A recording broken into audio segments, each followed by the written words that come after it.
Suamiku pewaris utama. Bab 14. Semut aja bisa marah. Tapi ketika berhadapan dengan Hendy, kekuatan tersebut tidak ada artinya sama sekali. Hanya dengan beberapa pukulan, yang dilancarkan oleh Hendy, tubuh komandan tersebut tumbang dan pingsan. Lihat. Bukankah itu Hendy?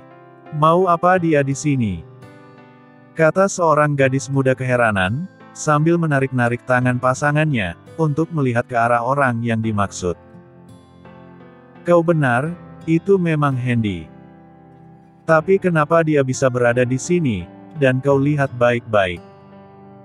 Bukankah penampilan Hendy sekarang sudah berubah? Jawab pasangan wanita muda tersebut juga keheranan. Daripada penasaran, lebih baik kita hampiri dia, dan kita tanyakan, apa maksud kedatangannya. Bukankah tempat ini adalah tempat orang-orang yang kaya saja? Sambung wanita muda itu dengan sombong. Mereka berdua bergegas menghampiri Hendy, yang sedang menelpon seseorang. Ketika itu, posisinya membelakangi pasangan muda tersebut. Begitu jarak mereka dengan Hendy hanya tinggal 3 meter, salah seorang dari keduanya berinisiatif untuk mempermalukan Hendy di lokasi tersebut. Kukira siapa? Ternyata gembel dan sampah tidak berguna, menantu terbuang dari keluarga Wolf yang terhormat itu, ucap wanita tersebut merendahkan Hendy, dan berusaha memprovokasinya. Kebetulan saat itu, Hendy sudah selesai menelepon, karena panggilannya tidak terhubung, begitu dia mendengar sebuah suara yang cukup dikenal, serta begitu merendahkannya, Hendy dengan tenang membalikkan tubuhnya menghadap mereka berdua, dan langsung berkata, "Oh ternyata kau Maya, kukira pengemis mana, yang ingin meminta sesuatu dariku." Jawab Hendy cuek, dan terkesan merendahkan pasangan muda tersebut. "Beraninya kau? Kau kira kau itu siapa? Kau itu gembel, gelandangan, pecundang dan sampah tidak berguna. Kau tidak pantas berkata seperti itu padaku," teriak Maya geram. "Sayang, kenapa kau diam saja? Apakah kau tidak sakit hati, melihat kekasihmu dihina seperti itu?" Rengek Maya kepada kekasihnya, berharap agar dia mendapat pembelaan darinya. Si cowok yang mendapat rengekan seperti itu tidak bisa mendiamkan saja kekasihnya dihina. Dengan percaya diri dia maju mendekati Hendy. Ketika jaraknya tinggal 1 meter, dia berhenti dan berkata dengan suara yang memprovokasi. "Kau tahu keluargaku siapa di kota B ini? Dengan kekuatan dan kekayaan keluargaku, kau bukanlah siapa-siapa bagiku." Ucapnya menyombongkan diri dan merendahkan Hendy, kemudian dia menyambung lagi perkataannya. "Kakakku adalah seorang manajer, sekaligus owner di showroom mobil ternama di kota B ini. Hanya dengan satu perkataannya saja, batu sekeras apapun akan hancur dibuatnya." Sambungnya menyombongkan keberadaan kakaknya, yang dirasa tidak masuk akal. "Oh ya? Kalau begitu aku sangat takut sekali," jawab Hendy pura-pura ketakutan. "Kalau kau sudah tahu siapa kakakku itu, maka cepatlah berlutut, dan meminta maaf kepada kekasihku ini, kalau tidak," katanya mengancam dan menggantung kalimatnya. "Kalau tidak apa?" Ucap Hendy mengulangi perkataan lelaki tersebut. Setelah ditunggu sekian lama, Hendy tidak mendapatkan jawabannya, maka dia melanjutkan berkata, "Aku tidak kenal kakakmu, dan aku tidak mau tahu siapa kakakmu itu. Yang aku tahu adalah, sebaiknya cepat pergi dari sini, sebelum pikiranku berubah," jawab Hendy dingin. "Sejak kapan kau menjadi berani seperti ini? Kau itu sampah, dan telah dibuang oleh sepupu kekasihku. Sebaiknya kau berkaca, agar kau tahu betapa tingginya gunung yang ada di depanmu ini." Ucapnya meremehkan Hendy sambil berkacak pinggang, tapi tiba-tiba, plak, plak. Entah kapan tangan Hendy bergerak, tiba-tiba saja terdengar suara tamparan yang cukup keras, kepada orang yang terus meremehkan dan memprovokasinya. Orang yang wajahnya kena tampar sampai 2 kali tersebut, tubuhnya terjatuh ke tanah, di samping aspal yang cukup mulus, sambil meraung-raung kesakitan.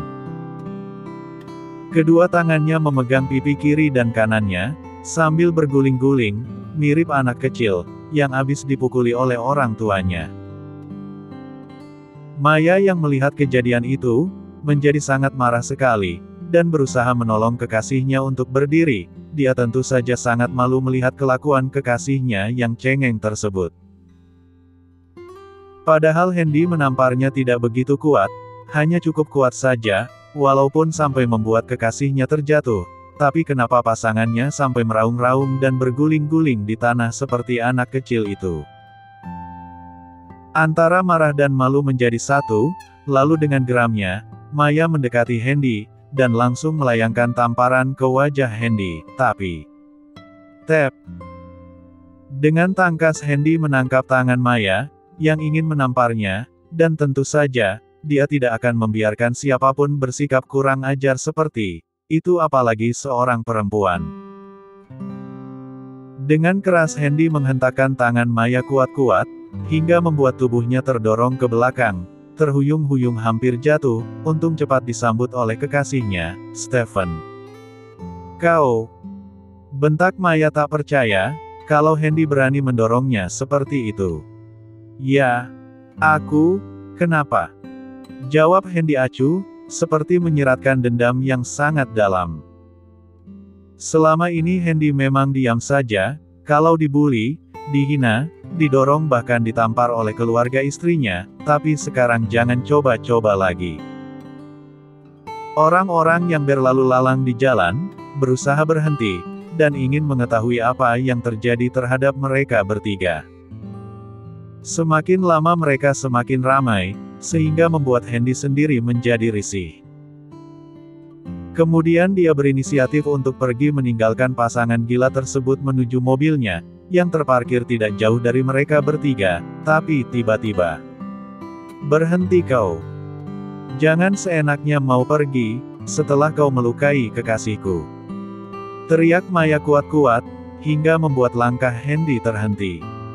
Hendy mendadak berhenti, dan tidak jadi melangkah. Dia ingin tahu, apa yang akan dilakukan oleh pasangan gila tersebut terhadapnya. "Sayang, cepat hubungi kakakmu, agar dia datang ke sini secepatnya," rengek Maya manja. "Oh baiklah, aku akan segera menghubunginya," jawab Stephen terburu-buru. Kenapa Hendy bisa berada di lokasi tersebut sendirian? Kemana Ivory? Bukankah dia selalu menempel kepada Hendy, dikarenakan posisinya sebagai asisten pribadi? Tapi kenapa kali ini dia tidak mendampingi Hendy? Lalu kemana dia pergi? Setelah kejadian di Top Sky Restoran, Hendy dan Ivory memutuskan untuk pulang saja. Mereka menuju ke hotel tempat mereka menginap. Keesokan harinya, Ivory meminta izin untuk berangkat ke kota J, karena ada sedikit urusan keluarga yang harus diselesaikannya di sana. Hendy yang hari itu tidak ada kegiatan apa-apa, memutuskan untuk mengecek saldo rekeningnya yang berada di Bank Amek, karena sudah sekian lama dia melupakan hal itu. Maka hari ini, ketika dia tidak begitu sibuk, Hendy mengendarai mobilnya menuju bank yang dimaksud, tanpa pengawalan. Semua anak buahnya diperintahkan untuk menunggu di hotel saja. Tapi sebelum sampai di bank tersebut, dia memutuskan untuk membeli sesuatu di sebuah toko, yang tidak jauh dari bank dimaksud. Ketika beberapa menit keluar dari toko itulah, Hendy dilihat oleh Maya dan Stephen seperti sedang menelepon, hingga terjadi hal-hal yang tidak diinginkan. Hendy juga tidak menyangka, bertemu dengan mereka berdua, yang akhirnya menimbulkan perselisihan dan menjadi tontonan orang banyak. Brum, brum, brum, brum. Terdengar bunyi beberapa mobil mewah berhenti sejajar, di kanan kiri jalan, tidak peduli salah atau benar, mereka tetap saja berhenti, hingga menghalangi pengguna jalan lainnya. Banyak yang marah serta mengumpat aksi mereka, tapi setelah mengetahui siapa pemilik mobil-mobil mewah tersebut, mereka memilih diam, untuk menghindari keributan dengan pemiliknya. Dengan cepat pintu-pintu mobil mewah tersebut terbuka, dan keluarlah 16 orang penumpangnya. Salah satu penumpang yang keluar dari dalam mobil mewah tersebut dikenal oleh Handy. Dia adalah Victor, pemilik showroom tempat dia membeli mobil Lamborghini-nya. Handy membelakangi Victor, sehingga dia tidak mengenali dan mengetahui keberadaan Handy, orang yang sangat dihormati dan ditakutinya. Kakak, kenapa lama sekali datang, sehingga adik tersayangmu ini menjadi korban, karena telah dipukul oleh orang gila yang tiba-tiba saja menyerangku kakak. Rengek Stephen mengadu kepada kakaknya. Siapa orang yang telah berani memukul adik tersayangku? Tunjukkan siapa. Teriak Victor marah. Itu dia kakak, manusia gembel, sampah tidak berguna, yang telah diusir dan diceraikan oleh istrinya. Cepatlah kak. Patahkan tangannya, yang telah menamparkan wajah tampanku ini. Ucapnya masih tetap merengek. Victor sekilas mengamati tubuh orang yang ditunjuk oleh adiknya itu, keningnya berkerut, pertanda dia seperti mengenali postur tubuh orang yang sangat dihormati dan ditakutinya beberapa hari ini. Tapi demi adiknya, dia memberanikan diri untuk memberi pelajaran kepada Handy, walau sejujurnya dia masih ragu, apakah orang yang akan dicelakainya itu Handy atau bukan. Siapa kau? Kenapa kau memukul adikku yang tidak bersalah ini? Cepat tunjukkan wajahmu, sebelum anak buahku mematahkan tulang-tulang rapuhmu itu. Katanya cukup keras dan mengancam Handy. Handy yang mendengar perkataan dari Victor tersebut tersenyum geli, kemudian dalam sedetik wajahnya berubah menjadi serius, lalu dia membalikkan tubuhnya menghadap ke arah Victor dan menyeringai menyeramkan. Bam! Hening sejenak, setelah Handy memperlihatkan wajahnya kepada orang yang menyuruhnya untuk membalikkan badan tadi. Lidah orang tersebut keluh, lututnya gemetar, dan matanya terbelalak liar, menyiratkan ketakutan yang teramat sangat. Sungguh dia tidak menduga, akan bertemu dengan orang yang sangat dihormati dan ditakuti di saat seperti ini. Setelah beberapa saat berlalu, baru dia tersadar, siapa orang yang dari tadi diprovokasinya. Lalu dengan terbata-bata dia berkata, "Tuan muda, bos, apakah itu Anda?" Ucap kakak Stephen gugup kemudian. "Bro." Terdengar bunyi benturan benda tumpul dengan benda padat, ternyata itu adalah ulah Victor, benda tumpul tersebut adalah lututnya sendiri, yang berbenturan dengan aspal yang ada di bawahnya. Setelah menyadari, siapa orang yang diprovokasinya tadi, maka dia buru-buru menjatuhkan diri, dengan menghempaskan lututnya di aspal yang keras, dia tidak peduli, apa yang akan terjadi terhadap lututnya tersebut. Kemudian dia spontan menyuruh 15 anak buahnya, untuk ikut berlutut kepada Handy. Victor takut, kalau dia tidak melakukan itu, maka riwayat perusahaannya akan hilang dari muka bumi ini. Untuk sejenak dia tidak memperdulikan adiknya Stephen, yang terkenal sangat manja di keluarga tersebut. Handy yang melihat kejadian itu hanya menyunggingkan senyum sinis, kemudian dia berkata seolah-olah mengintimidasi Victor dan orang-orangnya, berikut Stephen dan kekasihnya yang arogan tersebut. "Lama tidak bertemu Victor. Apakah kau masih mengenaliku?" tanya Handy dingin. "Aku tidak berani bos. Sampai kapanpun, aku akan tetap mengingat bos," jawab Victor takut-takut. Orang-orang yang melihat kejadian itu menjadi terpana, mereka tidak menyangka, bos showroom mobil terbesar di kota B, sekaligus orang terkaya nomor 2, sanggup berlutut seperti itu, kepada orang yang selama ini telah dicap sebagai gembel, dan sampah tidak berguna. Begitu juga dengan Stephen dan Maya, mereka tidak menyangka, orang yang dipanggil agar bisa membantu, tapi malah berlutut dan bersikap hormat kepada Handy. Dengan gugup dan terheran-heran, dia maju melangkah mendekati kakaknya Victor, kemudian berkata, "Kakak, kenapa kakak malah berlutut kepadanya? Aku memintamu datang ke sini untuk membelaku, karena aku telah dipukul olehnya tanpa sebab."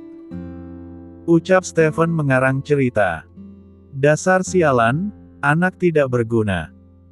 Cepat berlutut dan minta maaf padanya," bentak Victor geram.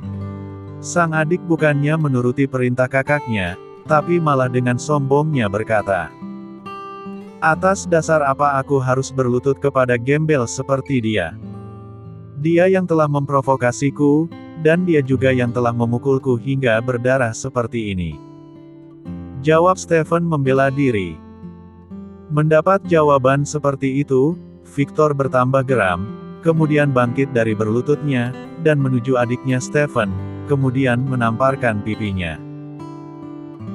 Stephen yang mendapat perlakuan seperti itu terheran-heran, kenapa kakaknya malah memukulnya, bukan memukul Handy, orang yang telah menyebabkan dia terluka. Di tengah keheranannya, dia mendengar kakaknya, Victor, berkata, "Masih belum sadar juga kau?" Plak, plak, buk, kakak, apa yang kau lakukan? Kenapa kau malah memukulku, bukan memukul sialan itu?" teriak Stephen sebelum jatuh ke tanah. Tubuh Stephen kembali terjatuh ke tanah. Kali ini lukanya bertambah parah, bukan hanya mulutnya yang berdarah, tetapi tangan dan kakinya juga berdarah, karena celana yang dipakainya koyak, ketika bergeseran dengan batu pembatas yang sengaja dipasang di situ. Sedangkan Maya hanya diam saja, lututnya bergetar tanda takut.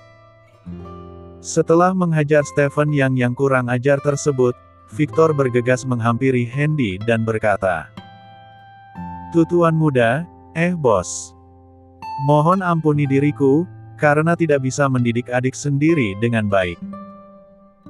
Aku berjanji, jika Tuan mengampuniku dan adikku, maka aku akan memberikan pelajaran yang setimpal kepadanya, ketika sudah sampai di rumah nanti. Sungguh aku tidak menyangka, dia berani memprovokasi Tuan, jadi mohon ampuni ketidaktahuan juga kekurangan ajarannya itu. Masalah wanita jalang itu, aku tidak tanggung jawab, terserah Tuan mau berbuat apa terhadapnya," ucap Victor mengakhiri permohonan maafnya kepada Handy. "Aku tidak tertarik dan tidak peduli terhadap wanita jalang itu, kuserahkan ia padamu, kau boleh merobek mulutnya yang kotor tersebut," jawab Handy acuh. Maya yang mendengar perkataan Handy menjadi ketakutan, dia tahu siapa itu Victor dan anak buahnya, mereka tidak akan segan-segan untuk menyiksa seorang perempuan sekalipun, jika sudah kurang ajar padanya. Maka dengan terburu-buru dia berlari ke arah Handy, dan berlutut di depannya, memohon maaf, serta dilepaskan dari hukumannya tersebut. "Handy, aku adalah sepupu dari istrimu Jadira," memandang wajahnya, "tolong ampuni aku. Aku sungguh tidak tahu tengah berhadapan dengan siapa saat ini," ucapnya memelas. Handy yang mendengar perkataan dari Maya, sepupu Jadira tersenyum sinis, lalu berkata, "Jadira adalah masa laluku, dan aku tidak peduli lagi dengannya sekarang. Dia bukan siapa-siapa lagi bagiku. Aku tidak ada kena mengenanya lagi dengan Jadira, apalagi kau," jawab Handy dungin. "Handy, tolong pertimbangkan perasaan nenekku, tentu dia akan merasa sedih jika melihat cucunya telah dihina seperti ini. Siapa yang menghinamu? Bukankah kau sendiri yang mencari gara-gara tadi denganku? Kau dengan sengaja ingin mempermalukanku di depan umum. Sekarang rasakan pembalasan itu. Handy, aku mohon, tolong ampuni aku berjanji tidak akan berbuat seperti itu lagi. Percayalah. Dasar perempuan hina. Perempuan jalang dan kotor sepertimu, memang pantas mendapatkan penghinaan seperti ini," ucap Handy sambil berlalu menuju ke mobil Lamborghini-nya. "Handy, tolonglah aku, jangan biarkan mereka menyentuhku," Aku sepupu istrimu Jadira. Teriak Maya berusaha menghentikan langkah Hendy. Hendy yang mendengar perkataan Maya tersebut menjadi geram, kemudian dengan emosi dia berkata, Jadira bukan istriku lagi, dan dia bukan siapa-siapa lagi bagiku. Dia dan keluarganya sekarang telah menjadi gembel dan pengemis jalanan, dan kau sebentar lagi akan menyusul mereka. Ucapnya geram. Victor. Untuk kali ini, aku maafkan saudaramu itu, tapi jika lain kali masih berani membuat masalah denganku, maka aku dan orang-orangku tidak akan segan-segan lagi menghancurkan keluarga kalian. Ancam Hendy dingin dan serius. Dan satu lagi, jika aku masih melihat saudaramu itu berhubungan dengan perempuan jalang ini, jangan tanyakan lagi, apa yang akan aku perbuat terhadapmu. Kata Hendy penuh ancaman, kemudian pergi menuju ke mobil Lamborghini-nya. Sepeninggal Hendy, Victor memerintahkan kepada anak buahnya, untuk menyingkirkan Maya dari hadapannya dengan berkata, cepat urus perempuan jalang itu. Aku tidak mau melihatnya lagi ada di dekat saudaraku ini. Perintah Victor kepada anak buahnya. Baik bos. Jawab mereka serempak, dan langsung memegang tangan Maya dan menyeretnya menjauh dari Stephen. Sayang tolong aku. Jangan kau biarkan mereka membawaku menjauh darimu. Ucap Maya meminta pertolongan kepada Stephen. Tapi Stephen yang diminta pertolongannya oleh kekasihnya, tidak bisa berbuat apa-apa, karena dia juga berada di bawah tekanan. Sekarang dia mengetahui siapa Hendy yang sesungguhnya, setelah melihat, bagaimana Victor yang selalu dikaguminya itu, tertunduk hormat dan berlutut kepada Hendy. Jika bos besar sudah melakukan hal memalukan seperti itu, berarti orang yang ada di depannya bukanlah orang yang bisa disinggung seenaknya, dan bukan orang sembarangan. Maka ketika Maya diseret menjauh darinya, Stephen hanya diam saja, dia lebih memilih mencari aman, daripada harus berurusan dengan kakaknya, apalagi Hendy. Kini drama penghinaan itu telah usai, orang-orang yang menonton pun spontan membubarkan diri yang tinggal hanya orang-orang Victor yang sedang mengurus Maya. Rencana Maya dan Stephen menjadi berantakan, namun yang menjadi puncak masalah adalah Maya. Stephen hanya menuruti kata-kata Maya saja, untuk mempermalukan Hendy di depan khalayak ramai. Sekarang Hendy sudah berada di depan pintu masuk Bank Amex. Begitu dia ingin melewati security, salah seorang dari mereka membentak Hendy dengan keras. Berhenti. Ada urusan apa kau mau masuk ke bank ini? Hardiknya keras, dan terkesan merendahkan Hendy. Hendy yang mendapat perlakuan keras seperti itu, mengeluh dalam hatinya, dan membatin. Lagi-lagi ada masalah, masalah dan terus masalah. Mau sampai kapan begini terus? Apa memang seperti ini perilaku orang-orang yang ada di kota B ini? Semua diukur dengan kekayaan, kekuasaan, kekuatan dan sebagainya. Kalau begini aku jadi menyesal, tidak mengizinkan mereka untuk mendampingiku tadi. Apa yang harus aku lakukan sekarang? Batinnya. Melihat Hendy tidak menjawab pertanyaan salah seorang security atau satpam tersebut, komandan mereka menjadi marah, kemudian menghampiri Hendy dan membentaknya. Apakah kau tuli? Hingga tidak mendengar pertanyaan anak buahku. Sekarang jawab. Apa keperluanmu datang ke bank ini? Tanya komandan satpam dengan berkacak pinggang dan bersikap sombong. Mendapat pertanyaan keras seperti itu, Hendy bukannya menjawab, malah matanya menatap tajam, ke arah komandan arogan tersebut.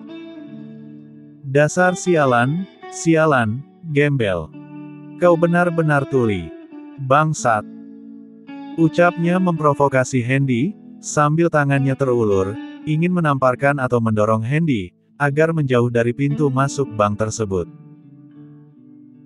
Mendapat perlakuan keras seperti itu lagi, bukannya membuat Hendy takut, tapi malah mendekatkan diri kepada komandan tersebut kemudian dia menyodorkan wajahnya meminta untuk ditampar. Mau menamparku? Kenapa berhenti? Ini wajahku. Sekarang tamparlah. Ucap Hendy memprovokasi. Kurang ajar kau. Ditanya baik-baik, kau malah mencoba melawan kami semua. Jawab komandan satpam tersebut semakin marah. Seketika tangannya terangkat dan melayang ke wajah Hendy, tapi satu jengkal sebelum sampai, tangan Hendy secepat kilat bergerak, menangkap tangan yang melayang menuju wajahnya, kemudian mendorongnya kuat-kuat ke depan. Karena posisi komandan satpam itu kurang stabil, hingga membuatnya terdorong ke belakang, dan menabrak anak buahnya sendiri hingga sama-sama terjatuh. Dua orang satpam yang tersisa, hanya bisa melongo, melihat komandan serta rekannya jatuh, akibat hanya didorong ringan oleh Hendy. Tetapi sedetik kemudian, kesadaran mereka kembali, dan mencoba untuk membalas perlakuan Hendy kepada komandan dan rekannya tadi. Serentak keduanya mengambil tongkat pendek, yang ada di pinggang masing-masing, kemudian mengangkatnya, mencoba menakut-nakuti Hendy agar mundur. Kalau bukan Hendy, pasti orang yang dia takuti tersebut menjadi ketakutan, tapi berbeda dengan Hendy, dengan santainya Hendy menangkap dan merebut kedua tongkat tersebut, kemudian membantingnya ke lantai, diiringi dengan tendangan ringan kaki kanan dan kirinya ke tubuh kedua satpam tersebut. Hendy kali ini bersungguh-sungguh, padahal kedua satpam itu hanya sekedar menakuti Hendy, agar dia mundur menjauh, tapi dia telah terpancing emosi, karena ketidaktahuannya. Hal itu mungkin buntut dari kejadian di depan toko yang disinggahinya tadi, sehingga kejadian barusan di depan pintu masuk Bank Amex, telah membuatnya salah paham. Perasaan Hendy sekarang mudah tersinggung. Apakah dia sekarang sudah benar-benar berubah, tidak bisa lagi menahan emosinya walau sesaat. Tapi nasi sudah menjadi bubur, niat baik dari hatinya, malah menjadi huru-hara seperti itu. Sebenarnya Hendy sudah bosan dengan penyelesaian setiap masalah dengan kekerasan. Kalau bisa dia lebih memilih berdamai jika itu memungkinkan. Tapi orang-orang yang dihadapinya terus saja memprovokasi dan menghinanya. Sekali diperlakukan seperti itu, mungkin dia bisa sabar, tapi lama-lama hilang juga kesabarannya. Hendy membatin, semut saja kalau diganggu akan menggigit, dan menyerang pengganggunya, apalagi dia sebagai manusia. Tapi sudahlah. Apapun masalah yang timbul, dia siap menerima resikonya, kemudian mendorong pintu kaca, dan masuk ke dalam bank tersebut. Keributan yang terjadi sekitar beberapa menit, di depan pintu masuk Bank Amex, telah menarik perhatian nasabah yang ada di dalam, berikut semua karyawannya. Tapi mereka percaya, 4 orang satpam kuat yang menjaga pintu masuk, akan bisa mengatasi masalah kecil seperti itu. Tapi apa dinanya, orang yang disangka kuat, ternyata sekarang sudah terduduk lesu di depan pintu masuk bank tersebut. Ketika Hendy mencoba masuk ke dalam, mereka tidak bisa lagi menghalangi, dan akhirnya Hendy pun masuk ke dalam, dibarengi dengan tatapan semua nasabah dan karyawan bank tersebut tidak senang. Sebelumnya, orang-orang yang melihat kegaduhan di pintu masuk Bank Amex tersebut menjadi heran, kenapa 4 orang satpam yang terkenal kuat dan sudah terlatih itu, begitu mudahnya dijatuhkan oleh orang yang kelihatannya lemah. Tapi itulah kenyataannya.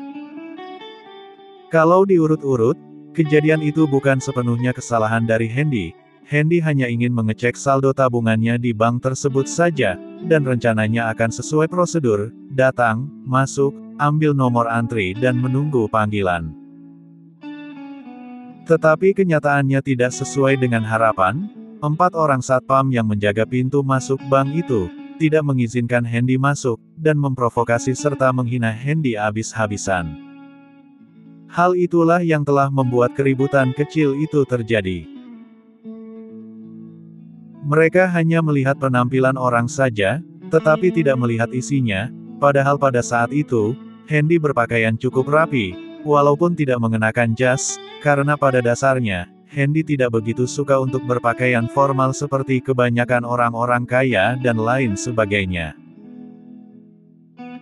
Manajer bank, yang mendapat laporan telah terjadi keributan di depan pintu masuk, buru-buru turun ke bawah, tapi begitu dia sampai, keributan tersebut sudah usai, dan orang yang membuat keributan sudah tidak ada lagi di luar. Lalu di mana dia? Dia mencoba untuk mencari biang keributan tersebut, untuk mengecek apakah orang yang datang tersebut ingin bertransaksi di bank tersebut atau ada maksud lain. Setelah 1 menit dia mencari, dia tidak menemukan keberadaan orang tersebut. Kemudian dia menghampiri karyawan bank, dan menanyakan, apakah orang yang membuat keributan di luar tadi masuk ke dalam, atau meninggalkan bank tersebut. Karyawan yang ditanya segera mengedarkan pandangannya ke lobi bank, dan matanya terhenti, ketika melihat orang yang telah membuat keributan di luar tadi, sedang duduk dengan santainya menunggu antrian. Itu orangnya tuan, ucap karyawan bank tersebut dengan sopan. Manajer bank yang bertanya tadi, dengan sigap membalikkan badannya, ke arah orang yang ditunjuk oleh karyawan yang ditanya olehnya tadi. Begitu dia melihat keadaan Hendy, dia tidak yakin, apakah orang tersebut yang telah mampu mengalahkan 4 orang satpam bank itu. Hendy kelihatannya tenang, dan tidak ada tanda-tanda yang mencurigakan. Sebelumnya, manajer tersebut ingin melaporkan kejadian tersebut ke polisi, untuk mengantisipasi kejadian yang tidak diinginkan. Tapi nalurinya berkata, bahwa Hendy bukanlah ancaman, tetapi mungkin sebagai anugerah yang dikirim oleh langit kepada bank tersebut. Lalu dengan tenangnya dia melangkah mendekati Hendy dan berkata, "Mohon maaf. Apakah Anda sudah mengambil nomor antrian?" Tanya manajer bank tersebut sopan. Hendy menolehkan kepalanya, ke arah orang yang sedang berdiri di sisi kirinya, kemudian menjawab, "Oh ya? Aku sudah mengambil nomor antrian dan 10 orang lagi, maka aku akan mendapatkan pelayanan dari bank ini." Jawab Hendy santai. Manajer bank tersebut pun menanggapinya, dan bertanya, "Kalau boleh tahu, dan ini maaf, kenapa Anda membuat keributan di luar seperti tadi?" "Aku sebenarnya tidak ingin membuat keributan, tapi satpam itu telah menghalangi jalanku untuk masuk ke dalam. Mungkin mereka mencurigaiku, karena melihat penampilanku yang dekil ini," ucap Hendy merendahkan diri. "Aku paham kalau begitu. Tapi apakah Anda akan bertransaksi, atau hanya ingin mengecek saldo di rekening?"